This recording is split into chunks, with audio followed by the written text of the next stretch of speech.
வாழ்த்தொளி உங்கள் ஒளி மனிதர் முன் ஒளிர்க.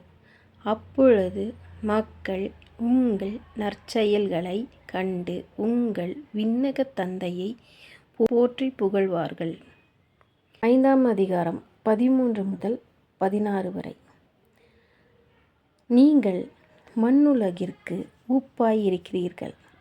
உப்பு உவர்ப்பற்றுப் போனால் எதைக் கொண்டு அதை உவர்ப்புள்ளதாக்க முடியும்?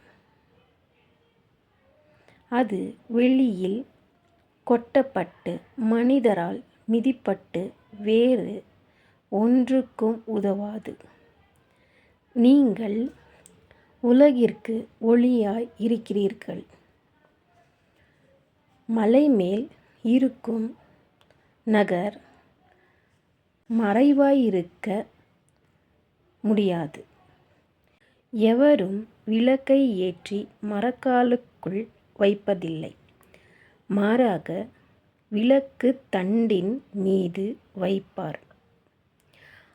அப்பொழுதுதான் அது வீட்டிலுள்ள அனைவருக்கும் ஒளி தரும். இவ்வாறே உங்கள் ஒளி மனிதர் முன் ஒளிர்க. அப்பொழுது அவர்கள் உங்கள் நற்செயல்களைக் கண்டு உங்கள் விண்ணகத் தந்தையைப் போற்றிப் புகழ்வார்கள். இது ஆண்டவரின் அருள்வாக்கு. இறைவா, உமக்கு நன்றி.